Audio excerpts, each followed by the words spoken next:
PG exam is going to be in 2 shifts. Have you realized कि ये 2 shift में करने से how much damage it is going to be? What laws you are going to be into? Before last year, the NEET PG used to be conducted in 1 shift only, and it was easy. Last year it was conducted in 2 shifts, and it had a huge influence. It had a huge influence on the rank, on the score of the students. So, is it really worthwhile?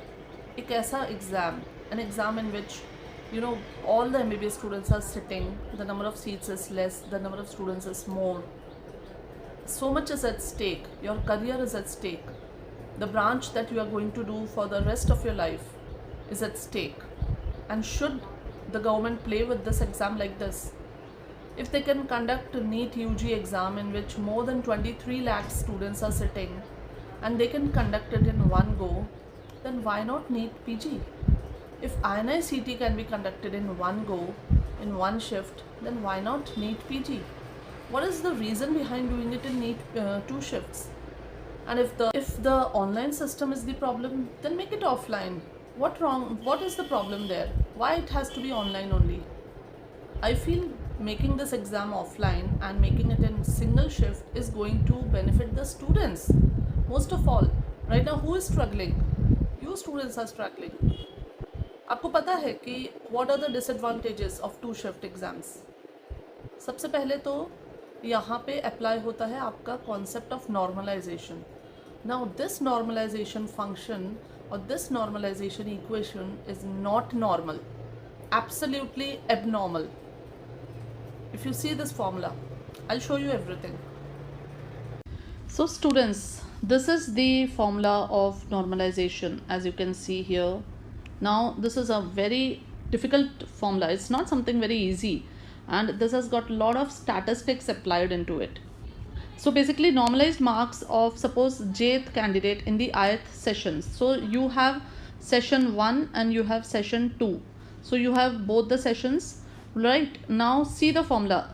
The M, where M denoted by Mij are computed as Mij means M marks of the J candidate who appeared in the first session. Okay, ith matlab any session.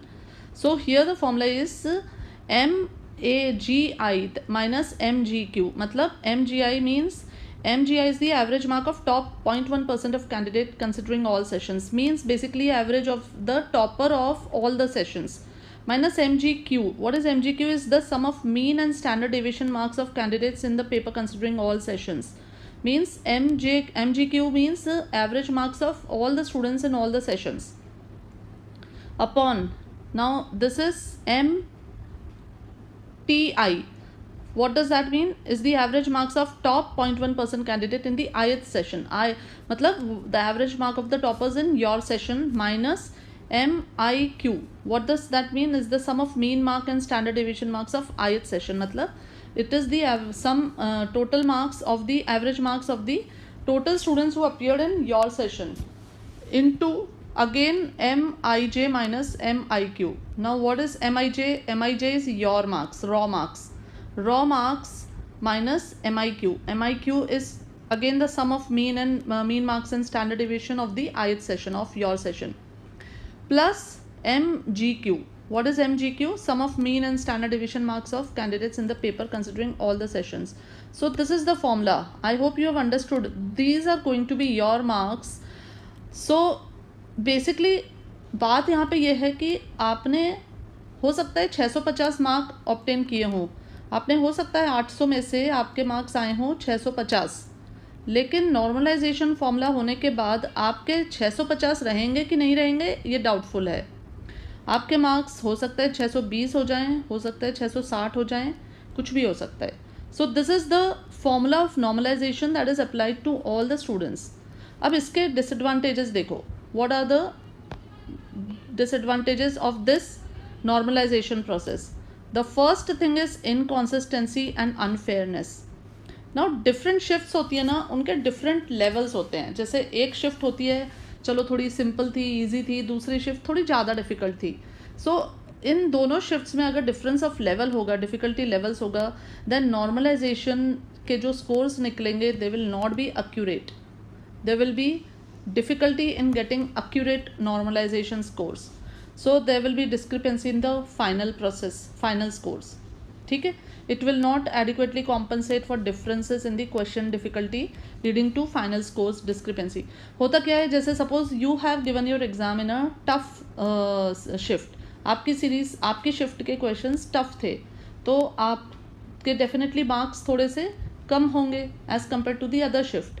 For the same level of intelligence, for the same level of everything, आपकी पढ़ाई से मैं आपके पर, आपकी shift tough थी, आपके थोड़े से गलत ज़्यादा हो गए, आपने अटेम्प्ट कम किया, and as a result your marks are less as compare to the other shift students. Now when they apply normalization, then जो पुअर होता है या जो एवरेज भी होता है ना, वो चला जाता है और नीचे, डाउन. और ये भी देखा गया है कि डिफ़िकल्ट शिफ्ट में अगर आप टॉप पे जा रहे हो तो आपके मार्क्स और ऊपर चले जाते हैं अगर आप डिफ़िकल्ट शिफ्ट से बैठे हो. सो ये जो डिस्क्रिपेंसी है ना, ये नॉर्मलाइजेशन में आ जाती है, and this results in potentially biased results. The normalisation formula can lead to bias and unfairness. This is a very important problem. Now second is undermining meritocracy and. अब इसमें क्या होता है, under similarly normalise scores despite different raw performance.